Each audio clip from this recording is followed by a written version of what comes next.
De quoi allons-nous parler dans cette vidéo? Nous allons parler de l'esprit divisé.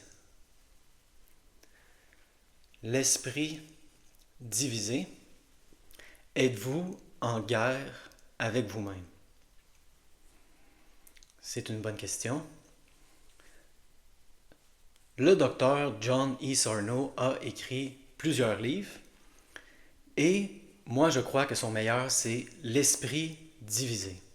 Malheureusement, il n'est pas traduit en français, mais si je n'avais qu'à conseiller un seul livre de Sarno, tout comme Dan Ratner d'ailleurs, ça serait L'esprit divisé.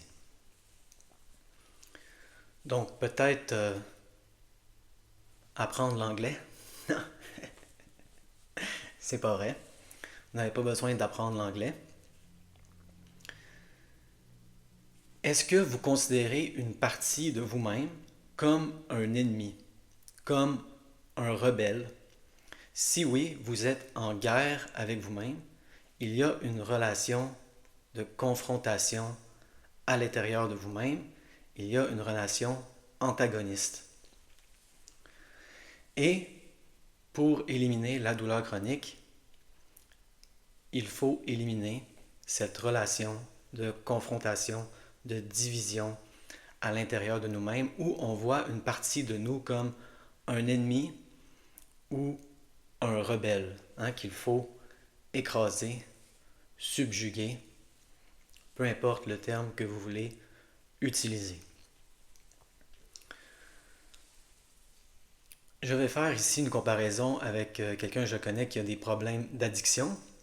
Lui, il réfère à cette partie de lui-même comme son démon. C'est mon démon. Et là, dès qu'on a une relation comme ça, avec une partie de nous-mêmes, un rebelle qu'il faut écraser, un démon en rébellion, ça serait très étonnant qu'on trouve le chemin de la guérison.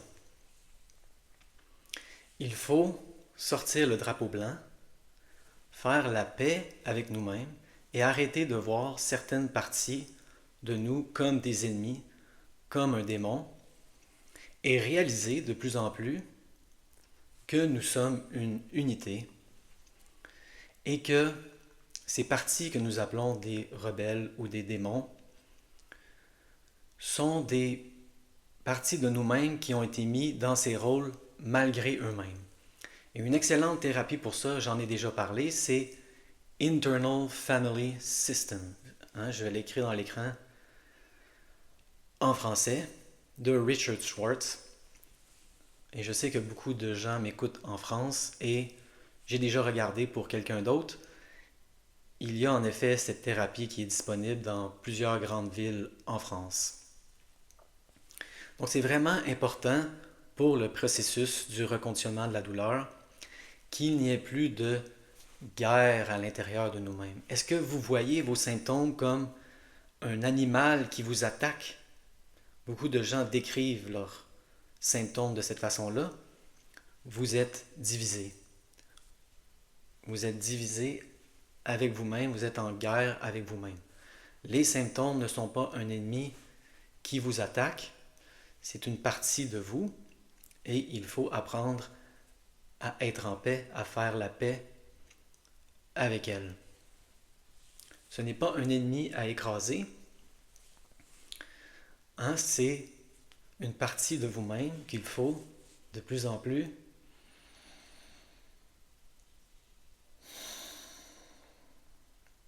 écouter.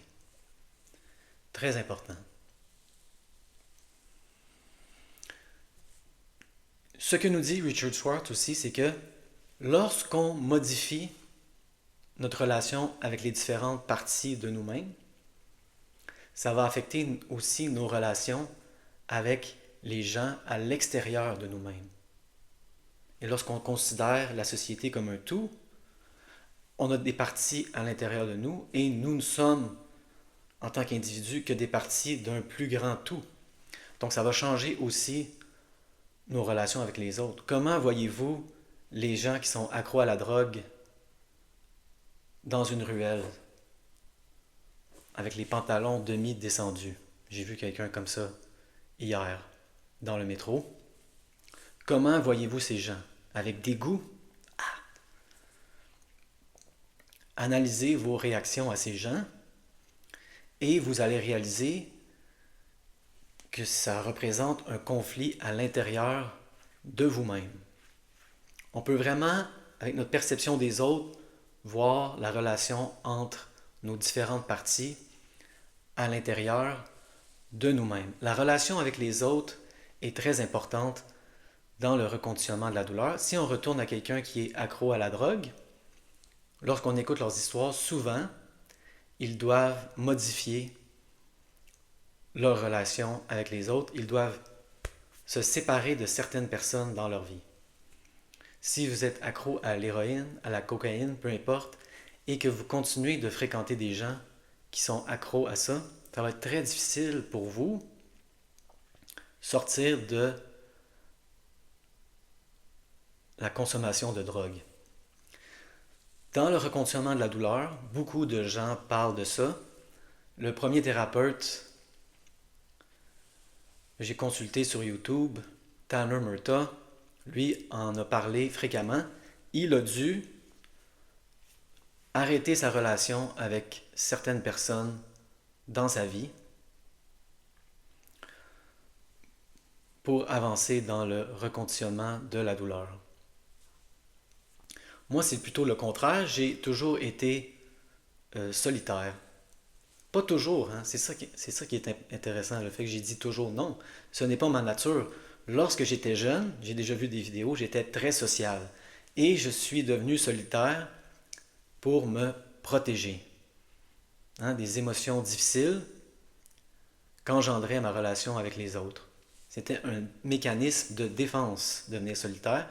Et donc, une des parties du reconditionnement de la douleur, pour moi, a été de défaire ce mécanisme et de plus en plus essayer d'aller vers l'autre.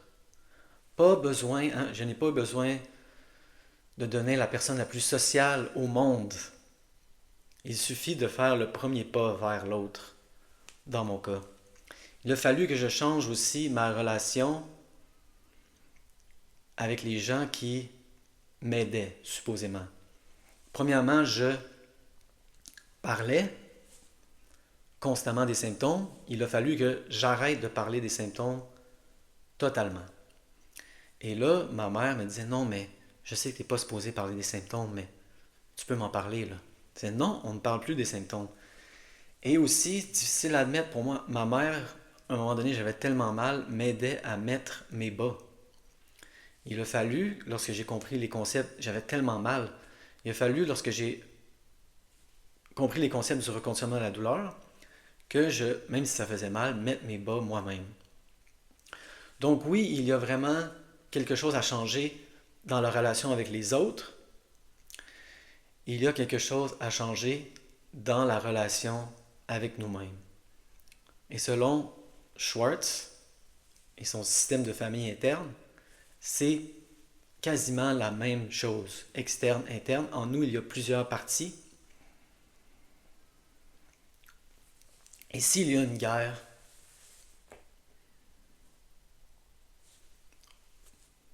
vous allez avoir des symptômes. Qu'est-ce qui se passe quand il y a une guerre? Les gens, on en a un exemple flagrant en ce moment dans le monde, se tirent des missiles. Donc c'est ça qui se passe à l'intérieur de vous. Vous êtes en guerre avec vous-même. Vous êtes en guerre contre votre cerveau. Vous pensez qu'il y a quelque chose en vous qui vous attaque. Il faut vraiment faire la paix avec ça. Il faut apprendre à ne plus se voir comme un esprit divisé. Ne plus voir une partie de nous-mêmes comme un rebelle. Ne plus voir une partie de nous-mêmes comme un démon. C'est des parties de nous-mêmes qui ont adopté ces stratégies, toujours se rappeler ça pour nous protéger. C'est une mauvaise tentative de protection et souvent, la protection mal dirigée finit par nous heurter, nous faire mal. Mais toujours reconnaître qu'à la base, comme dans la consommation intense de drogue, il y a une tentative de protection. Et c'est le premier pas vers la réconciliation. Comprendre que le rebelle ou le démon fait de son mieux, dans un sens, pour nous protéger, mais la stratégie n'est plus adéquate.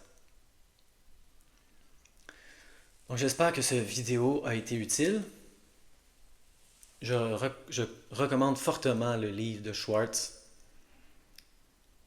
No Bad Parts. Je vais écrire ici le livre en français. C'est un livre qui a été traduit en français. Hourra! Pas besoin d'apprendre l'anglais.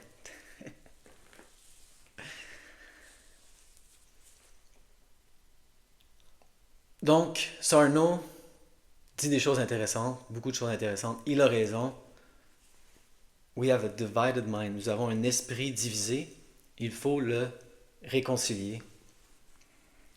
Malheureusement, comme d'habitude, Sarno ne nous explique pas très bien comment, mais Richard Schwartz, lui, nous explique très bien comment se réconcilier avec soi-même.